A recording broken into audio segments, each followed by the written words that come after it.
बंदरिया राजकुमारी कहानी बच्चों बूढ़ों सबको समान रूप से रुचिकर और मनोरंजक लगेगी। लोक जीवन की यह कहानी संकलन पुण्य की जड़ें हरी नामक पुस्तक से ली गई हैं, जो प्रकाशक मार्तंड उपाध्याय मंत्री सस्ता साहित्य मंडल नई दिल्ली के 1963 के संस्करण में उपलब्ध थी। उस समय तिलस्मी प्रकार की कहानियों का बोलबाला था, जिसमें कल्पना का अत्यधिक आश्रय लिया गया था। इन्हें मनोरंजन के उद्देश्य से देखना ठीक है। एक जंगल में 3 साधु रहते थे। तीनों अपनी अपनी विद्या में निपुण थे। वह हमेशा एक दूसरे को नीचा दिखाने की कोशिश किया करते थे और इसी में कभी कभी उनकी झड़प भी हो जाती थी। उनमें से एक साधु के पास एक ऐसी लकड़ी थी जो हुक्म देते ही तरह तरह के व्यंजन बनाकर तैयार कर देती थी। दूसरे साधु के पास एक उड़न खटोला था और तीसरे साधु के पास एक ऐसी रस्सी थी जो कहते ही सबको बांध देती थी। एक दिन इन्हीं तीनों चीज़ों को लेकर वह झगड़ रहे थे। पहला कहता था कि मेरी लकड़ी तुमसे ज़्यादा काम की है। दूसरा कहता था मेरे उड़न खटोले के सामने तुम्हारी लकड़ी चीज़ ही क्या है। तीसरा कहता था मेरी रस्सी तो तुम तीनों की चीज़ों से बढ़कर है। वाद विवाद चल ही रहा था कि वहाँ एक राजकुमार पहुँचा। तीनों उसकी ओर लपके। गुस्से के कारण तीनों की आंखें लाल हो रही थीं और शरीर कांप रहे थे। राजकुमार उन्हें देखकर डर गया, पर वहाँ से निकलकर भागने का भी तो कोई रास्ता नहीं था। वो हिम्मत करके खड़ा रह गया और सोचने लगा कि मुसीबत कभी अकेले नहीं आती। घर से आफत का मारा निकला था तो यहाँ भी मुसीबत सामने है। देखते देखते तीनों साधु उसके पास आ गए और बोले, तुम हमारा फैसला कर दो, जो तुम कहोगे सो हम मान लेंगे। राजकुमार ने कहा, इतने उतावले क्यों होते हो? पहले शांति से बात तो कहो, फिर फैसला भी हो जाएगा। पहला साधु बोला, मेरे पास यह लकड़ी है, इससे जो चाहे वो व्यंजन बनवाया जा सकता है। भूखे भजन न हो गोपाला, जब पेट भरा होगा तभी और बातें भी सोचती हैं। भूखा आदमी कुछ नहीं कर सकता, इसलिए मैं कहता हूँ कि इन दोनों से मेरी चीज़ अधिक उत्तम है। अब दूसरे साधु की बारी थी। उसने कहा, मेरे पास उड़न खटोला है, यह दुनिया की सैर कर सकता है। सैर सपाटे के बिना भी कोई जिंदगी है? हर समय खाने ही खाने की बात करना निहायत मूर्खता की निशानी है। तीसरा साधु बोला, भाई मैं तो कहता हूँ कि तुम सबसे अच्छी मेरी रस्सी है, जो मुसीबत में काम आती है। जंगल में तो ये बहुत ही ज़्यादा काम की है। कोई जंगली जानवर आया कि दूर से ही अपना असर दिखा देती है। जहाँ खड़ा होगा वहीं वह जानवर बंध जाएगा। खाना पीना और सैर सपाटे तभी अच्छे लगते हैं जब जिंदगी में कोई खटका ना हो। इसलिए मेरी राय तो यही है कि मेरी चीज़ सबसे बढ़िया है। राजकुमार ने मन ही मन सोचा कि है तो वास्तव में तीनों ही चीज़ें एक से बढ़कर एक। तीनों की अपनी अपनी विशेषता है, क्यों ना उनके झगड़े से लाभ उठाकर अपना काम बना लिया जाए। राजकुमार ने रस्सी ले ली और उसमें एक कंकड़ बांधकर ऐसा घुमाकर फेंका कि उसका पता न चला। उसने तीनों साधुओं से कहा, जो कोई इस कंकड़ को सबसे पहले लाकर देगा, उसी की चीज़ सबसे बढ़िया समझी जाएगी। इधर तो तीनों साधु कंकड़ की तलाश में भागे, उधर राजकुमार उनकी रस्सी और लकड़ी लेकर उड़न खटोले में बैठकर उड़न शुरू हो गया। कंकड़ को तलाश करते करते तीनों साधु हैरान हो गए। इस बीच उन्हें अपनी अपनी चीज़ों की याद आई। वह उल्टे पैरों लौट पड़े। जब अपनी जगह आए तो देखते क्या है कि वहाँ कुछ भी नहीं है। इनके लिए आपस में झगड़ा हुआ था, वही चीज़ें गायब थीं। तीनों साधु अपने भाग्य पर पश्चाताप करने लगे। एक्चुअल यह राजकुमार अपनी भाभी के बर्ताव से तंग आकर घर से बाहर निकला था। वह इसे खाने पीने तक के उलाहने देती थी। एक दिन राजकुमार बैठा भोजन कर रहा था कि भाभी ने कहा, लाला जी, ऐसे में कब तक तुम्हारी खातिरदारी करूँगी? अपना घर बसाओ और मेरा पीछा छोड़ो। राजकुमार उसी समय थाली छोड़ करके खड़ा हुआ और यह कहकर घर से निकल पड़ा था कि अच्छा, अब तुम्हारे हाथ का भोजन कभी नहीं करूँगा। उड़ते उड़ते राजकुमार एक नगर में पहुंचा। उसने अपना उड़न खटोला नीचे उतारा। उस नगर की राजकुमारी ने नियम पाला हुआ था कि वह आदमी का मुंह नहीं देखती थी। यह जानकर राजकुमार ने निश्चय किया कि मैं इसी से ब्याह करूंगा। दिन भर तो वह खूब सोया और आधी रात को राजकुमारी के महल के पास पहुंच गया। महल के पूर्व की खिड़की खुली हुई थी। वह रस्सी के सहारे राजकुमारी के कमरे में पहुंच गया। राजकुमारी गहरी नींद में सो रही थी। राजकुमार ने अपना दुशाला उड़ा दिया और उसका दूसरा उतार कर खुद ओढ़ लिया। सवेरे जब राजकुमारी उठी तो बड़ी हैरान हुई। उसने दासियों को बुलाकर दुशाले में आग लगवा दी। चारों ओर नगर में खबर फैल गई कि रात को महल में चोर आया था। राजा को बड़ी परेशानी हुई। राजकुमारी के महल तक चोर पहुंच जाए ये साधारण बात नहीं थी। सोचते सोचते उसे एक तरकीब सूझी। उसने एक कढ़ाव में स्याही भरवाकर पूर्व की खिड़की में रखवा दिया, जिससे चोर आए तो उसके कपड़े काले हो जाएं और वह पकड़ लिया जाए। राजकुमार को राजा की इस चाल का कुछ पता नहीं था। वह दूसरी रात को भी बेधड़क पहली रात की ही तरह खिड़की पर पहुंच गया और धड़ाम से स्याही के कढ़ाव में जा गिरा। राजकुमार चुपचाप रस्सी की सहायता से नीचे सरक आया। उसके सब कपड़े स्याही में भीग गए थे। डरते डरते वह इस समय धोबी के यहाँ पहुंचा और उसे जगाकर बोला, ये कपड़े अभी धो दे, कल मैं इसी समय आकर ले जाऊंगा। धोबी नींद में था, हाँ हूँ करके फिर सो गया। सवेरे राजकुमारी जब सोकर उठी तो उसने देखा कि कमरे की दीवार पर स्याही के छींटे पड़े हैं। उसे भरोसा हो गया कि जरूर रात को कोई कढ़ाव में गिरा है। राजा को जब सूचना मिली तो उसने सब आदमियों को पकड़कर बुलाया। सभी राज सैनिक और राज कर्मचारी इकट्ठे हुए। संयोग की बात कि मूर्ख धोबी वही स्याही में डूबा हुआ कुर्ता पहनकर राजा के सामने पहुंचा। अब तो यह निश्चय हो गया कि वही चोर है।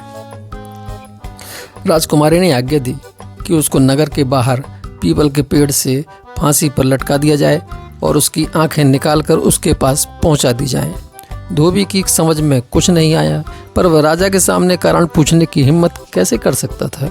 उसने बहुत हाथ पैर जोड़े पर सब निष्फल। राजकुमार को धोबी पर दया आ गई। उसने सबके सामने चिल्लाकर कहा, राजन, वह आदमी निर्दोष है, चोर मैं हूँ, मुझे जो चाहे दंड दीजिए। राजकुमारी के पास जब यह खबर भेजी गई तो उसने कहा, मुझे इससे कोई मतलब नहीं कि चोर कौन है। आपकी निगाह में जो चोर साबित हो उसे प्राणदंड मिले और उसकी आंखें निकलवा कर मेरे पास पहुंचा दी जाएं। मैं और कुछ नहीं चाहती। राजकुमार ने राजा से कुछ देर की मोहलत मांग ली। वह अपना उड़न खटोला पीपल के पेड़ पर छिपाकर राजा के सामने हाजिर हो गया। राजा राजकुमार की ईमानदारी से बहुत प्रसन्न हुआ, पर राजकुमार की दी हुई सजा को बदलने का निर्णय नहीं ले पाया। जल्लाद राजकुमार को लेकर पीपल के पेड़ के नीचे आए। राजकुमार ने जल्लादों से कहा, मरते समय पेड़ पर चढ़कर मुझे थोड़ी देर भगवान का नाम तो ले लेने दो। जल्लादों ने सोचा कि पेड़ पर से बचकर वो कहाँ जाएगा। उन्होंने अनुमति दे दी। राजकुमार पेड़ पर चढ़कर अपने उड़न खटोला में बैठकर उड़ गया और सारे जल्लाद देखते देखते रह गए। अब जल्लाद बड़े घबराए कि राजकुमारी अब उन्हें पता नहीं क्या सजा देगी। वे नगर के एक ज्ञानी के पास गए जो मिलता जुलता अफलातून था और अपनी तीर तुक्का वाली सलाहों से लोगों का जीवन सुलभ बनाता था, और बोले, भैया जो कुछ हमारे पास है सब ले लो, पर यह बता दो कि राजकुमारी के पास चोर की आंखें कैसे पहुंचाएं। सियाने ने कहा, तुम भी मूर्ख हो, अरे बकरी की आंख निकाल कर ले जाओ, राजकुमारी इतने ध्यान से थोड़े ही देखने बैठेगी। जल्लादों को बात जच गई। उन्होंने सोच लिया कि ऐसा ही करेंगे, जो होगा सो देखा जाएगा। वे बकरी की आंखें निकालकर राजा के पास ले गए। राजा ने राजकुमारी के कहने से उनको खूब इनाम दिया। इधर जान बचाकर राजकुमार उड़न खटोला में बैठकर एक जंगल में आ गया। वहां उसने एक अनार का पेड़ देखा जिस पर बहुत से पके हुए अनार लगे हुए थे। उसने उड़न खटोला उतारा और पेड़ पर चढ़कर अनार तोड़ने लगा। वह फल तोड़कर भी नहीं पाया था कि देखता क्या है कि वे ही तीनों साधु उसकी ओर चले आ रहे हैं। उसने सोचा कि अब नीचे उतरने में खैर नहीं है। वह पेड़ की खोह में छिप गया। साधु भी इस वृक्ष के नीचे आए और बातचीत करने लगे। पके हुए फल देखकर उनका जी ललचाने लगा, पर फल इतने ऊंचे लगे थे कि वह उन तक पहुंच नहीं सके। 3-4 फल चुपके से राजकुमार ने नीचे गिरा दिए। वे बड़े खुश हुए और बोले, भगवान की दया देखो, हमें बिना मेहनत के ही फल मिल गए। एक साधु बोला, मिल गए तो अच्छा ही हुआ, पर मैं ऐसी जड़ी जानता हूँ जिसे सूंघने से मनुष्य बंदर बनकर पेड़ की फुनगी पर पहुंच सकता है। दूसरा बोला, मुझे ऐसी बूटी मालूम है जिससे मैं बंदर को फिर से आदमी बना सकता हूँ। तीसरे साधु ने कहा, तब तो बड़ा आनंद है, मुझे बंदर बना दो, मैं तुम्हें खूब अनार तोड़ तोड़ कर खिलाऊंगा। पहले साधु ने अफसोस करते हुए कहा, काश आज मेरे पास मेरी लकड़ी होती तो कितना अच्छा होता। दूसरे ने कहा, अब पछताई होत का जब चिड़िया चुग गई खेत। तीसरा बोला, भैया झगड़ा करने का फल कभी अच्छा नहीं होता। न हम झगड़ते न हमारी दिव्य चीज़ें हमसे छूटती, सो भैया अब मुझे धोखा न देना। ऐसा न हो कि मैं बंदर बनकर सारी ज़िंदगी पेड़ पर ही उछलता कूदता रह जाऊं। मुझे आदमी ज़रूर बना देना। पहले बोला, नहीं भाई, अब हम पहले जैसे झगड़ा नहीं करेंगे, अब हम तीनों मिलकर रहेंगे। यह कहकर वह पास वाली झाड़ी से एक जड़ी उखाड़ लाया और तीसरे साधु को सूंघा दी। वह तुरंत बंदर बनकर पेड़ पर चढ़ गया और पके पके अनार तोड़कर खुद खाने लगा और अपने साथियों को भी खिलाने लगा। नीचे आया तो दूसरे साधु ने एक दूसरी झाड़ी से जड़ी उखाड़ी और बंदर को सूंघा दी। वह बंदर से फिर साधु बन गया। तीनों साधु बहुत प्रसन्न हुए। भरपेट फल खाने के बाद तीनों आगे बढ़ गए। जब सभी आँख से ओझल हो गए तो राजकुमार पेड़ से नीचे आया और उसने दोनों तरह की जड़ी बूटियाँ तोड़कर अपनी जेब में रख लीं। रात को वह चुपचाप पूर्व की खिड़की से इस राजकुमारी के कमरे में जा पहुंचा और उसे जड़ी सूंघा दी। जड़ी को सूंघते ही राजकुमारी बंदरिया बन गई। राजकुमार उसे उड़न खटोले में बिठाकर उड़ा ले गया। जंगल में पहुंचकर उसने आग जलाई और तापने लगा। बंदरिया को उसने थोड़ी दूर पर छोड़ दिया।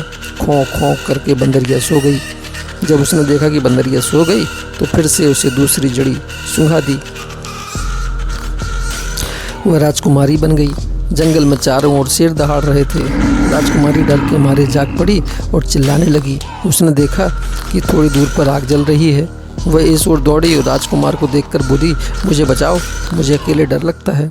राजकुमार ने कहा, राजकुमारी, मेरे पास आने की कोशिश न करो, मैं स्त्रियों का मुंह देखना पाप समझता हूँ। जब राजकुमारी बहुत गिड़गिड़ाई तो राजकुमार को दया आ गई। उसने उसे वचन लिया कि वह उसके साथ विवाह करेगी। मरती क्या न करती, बेचारी ने चट राजकुमार को विवाह का वचन दे दिया। राजकुमारी ने बातों ही बातों में राजकुमार से सारी बातों का भेद ले लिया। राजकुमार तो सो गया। राजकुमारी उसे सोता छोड़कर उड़न खटोले में बैठकर उड़ गई। जागने पर राजकुमार उसकी सब चाल को ताड़ गया। उसने जड़ी की बात राजकुमारी को नहीं बताई थी। सुबह जड़ी लेकर एक दिन रात को फिर राजकुमारी के घर में कमरे में पहुंच गया और उसे बंदरिया बनाकर चुपचाप भाग आया। सारे नगर में शोर हो गया कि राजकुमारी बंदरिया बन गई है और जो कोई भी उनके पास जाता है वह खों खों करके काटने को दौड़ती है। राजा ने मुनादी पिटवा दी कि जो कोई उसे राजकुमारी को बंदरिया से राजकुमारी बना देगा उसके साथ वह राजकुमार का विवाह कर देगा और आधा राज्य दे देगा। राजकुमार तो इस नगर में ही था। वह ब्राह्मण का भेष रखकर तिलक छापे लगवाकर खड़ाऊं पहने इधर उधर घूम रहा था। राजा के सिपाहियों ने उससे कहा कि मैं 1 मिनट में राजा की लड़की को बंदरिया से राजकुमारी बना सकता हूँ। सिपाही उस ब्राह्मण बने राजकुमार को राजा के पास। राजकुमार ने कहा, राजन, मैं अपनी विद्या राजकुमारी पर चलाऊंगा, उस समय वहाँ कोई नहीं होना चाहिए। राजा मान गया और राजकुमार को एकांत में राजकुमारी के पास भेज दिया। राजकुमार ने बबूल के कांटे मंगवाकर उस कमरे में रखवा लिए और बंदरिया को उन कांटों पर लिटा दिया। बंदरिया और भी जोर से खों खों करने लगी। उसका शरीर कांटों से बिंध गया, वह निकल नहीं सकी। राजकुमार ने उसे जड़ी सूंघाई और वह राजकुमारी बन गई। राजकुमार ने उसे कांटों में ही पड़ा रहने दिया। राजकुमारी के प्रार्थना करने पर उसने कहा, मैं स्त्री का स्पर्श नहीं करता। राजकुमारी अपने किए पर बड़ी लज्जित हुई और राजकुमार से बार बार क्षमा मांगने लगी। तब राजकुमार ने बड़ी मुश्किलों से उसे कांटों से बाहर निकाला और राजा के आगे लेकर पहुंचा।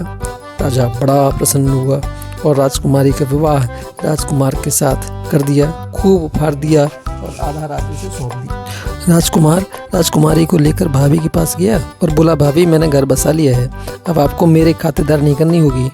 भाभी बोली, अरे लाला, मैंने तो मजाक में कहा था, मुझे क्या मालूम था कि मेरी जरा सी बात तुम्हें इतनी लग जाएगी। इसके बाद राजकुमार अपनी रानी के साथ अच्छी तरह रहने लगा।